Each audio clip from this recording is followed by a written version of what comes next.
No começo dos anos 2000, eu dava aulas de português para o 4º ano em um colégio católico particular, num bairro nobre nos arredores de uma grande capital. O colégio era bem pequeno, talvez uns 20 a 30 alunos por turma, e nunca mais que 2 turmas por série. Não era o tipo de lugar que muita gente conhecia, a não ser que você tivesse dinheiro ou os contatos certos para matricular seu filho. O corpo discente era minúsculo, como eu disse, com no máximo 60 crianças por série, mas geralmente nem isso. Quase todos vinham de famílias ricas, mas nem sempre do mesmo tipo de riqueza, e isso foi algo que eu percebi bem rápido.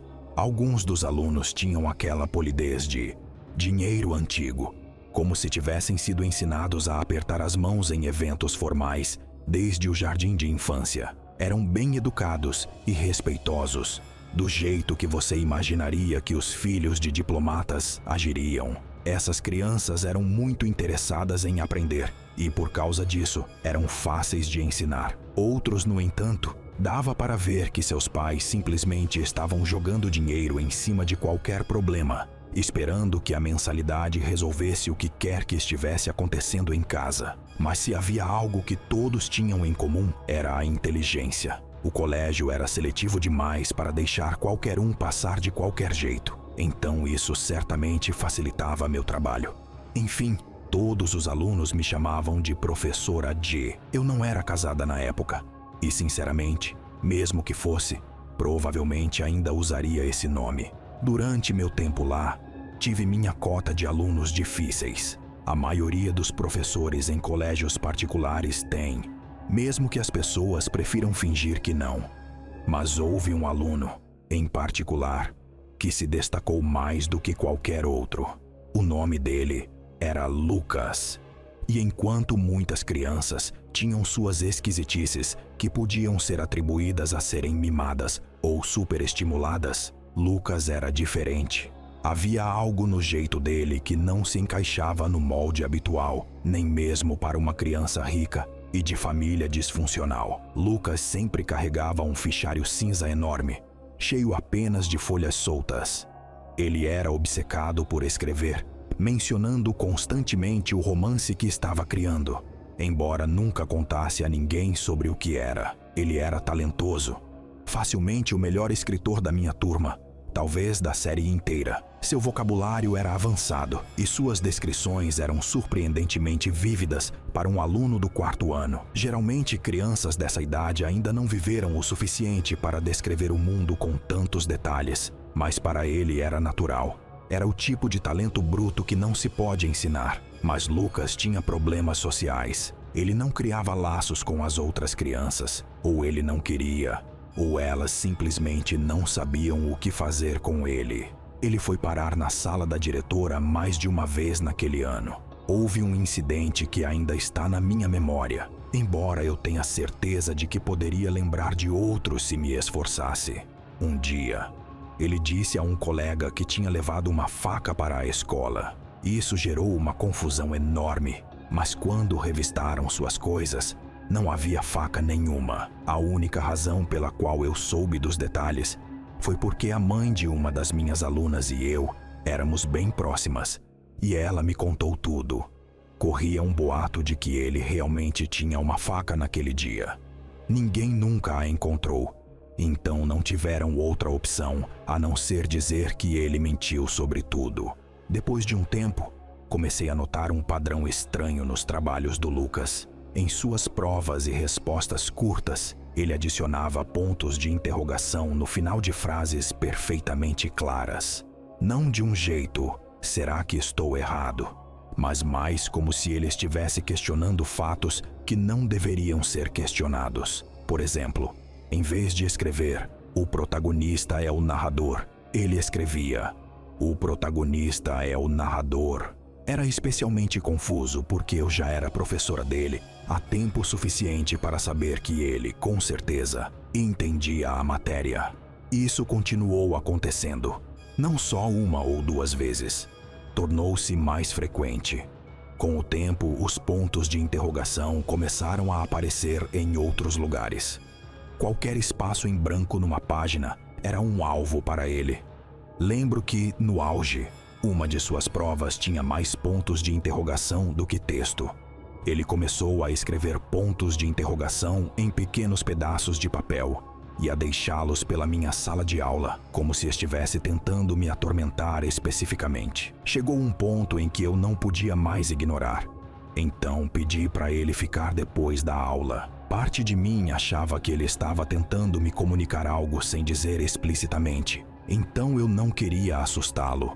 Seus pais nunca apareciam nas reuniões. Então pensei que talvez ele estivesse tentando me contar algo sobre sua vida em casa. Lembro de como ele ficou imóvel quando toquei no assunto, como se estivesse chocado. Ele não me deu uma resposta direta. O máximo que consegui foi uma declaração vaga sobre como ele não tinha tido certeza sobre muitas coisas.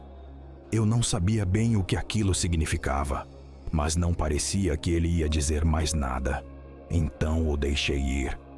Provavelmente estou subestimando o quão estranha era a situação. Mesmo hoje, em todos os meus anos como professora, nunca passei por nada mais perturbador. Algum tempo depois daquela conversa, devia ser meados de maio, ouvi sobre um incidente que fez todo o resto parecer insignificante em comparação. O Lucas tinha brigado com um aluno do 6º ano chamado Caio durante o recreio. Pelo que me disseram, o Caio já vinha importunando o Lucas há um tempo. Aparentemente, Caio arrancou o fichário das mãos de Lucas e começou a provocá-lo, dizendo que ia ler seu romancezinho. Lucas surtou e perdeu completamente o controle. Ele se jogou em cima do Caio e cravou as unhas no rosto dele com as 2 mãos. Os funcionários tiveram que separá-los à força. Caio foi parar no hospital. Eu vi uma foto dos ferimentos mais tarde e nunca vou esquecer a profundidade daqueles cortes. Parecia algo que tinha sido causado por um animal selvagem. Lucas foi expulso depois disso. Os pais do Lucas nunca apareceram. Sempre houve um mistério estranho em torno deles, como se quisessem permanecer invisíveis. E mesmo depois de um incidente tão grave, ainda parecia que eles não existiam. Aparentemente, tudo foi resolvido por e-mail. E foi isso. Nunca mais vi o Lucas. Mas a história não termina aí. Algumas semanas depois que o Lucas foi expulso, comecei a encontrar aqueles pedacinhos de papel de novo, os com os pontos de interrogação. No começo, eu disse a mim mesma que devia ter deixado passar alguns dias antes, que talvez eu não tivesse limpado a sala tão meticulosamente quanto pensava. Mas continuou acontecendo, e eles pareciam novos, o que me aterrorizou. Eu avisei a direção, e eles disseram que tentariam resolver a situação. Mas isso não me acalmou nem um pouco. Comecei a trancar a porta da minha sala de aula depois do horário, mesmo que ninguém mais fizesse isso. E ainda assim, eu chegava em algumas manhãs e encontrava novos pedaços de papel esperando por mim. Não havia câmeras na sala, nenhuma maneira real de saber com certeza. Mas me convenci de que o Lucas estava entrando escondido. Conversei com minha mãe sobre isso uma noite durante o jantar, e acho que foi nesse momento que percebi o quão nervosa eu estava. E eu soube o quão louca tudo aquilo estava me deixando quando comecei a ter pesadelos com o incidente. Tive um sonho uma noite em que encontrei um papel com um ponto de interrogação na porta da minha casa. Depois disso, comecei a perder o sono. Comecei a sentir pavor só de entrar no prédio. Então, quando as férias de julho finalmente chegaram, informei à direção que eu não voltaria. E foi o fim. O Lucas nunca apareceu na minha casa, nem me seguiu, nem fez nada que eu tivesse que denunciar. Parte de mim se sente um pouco culpada por não ter informado ninguém sobre a situação antes, mas até aquela briga, eu não achava que valia a pena fazer um grande alarde. Às vezes eu me pergunto sobre ele, sobre que tipo de pessoa ele se tornou. Definitivamente havia algo de errado com aquele garoto. Espero que ele tenha recebido a ajuda de que precisava.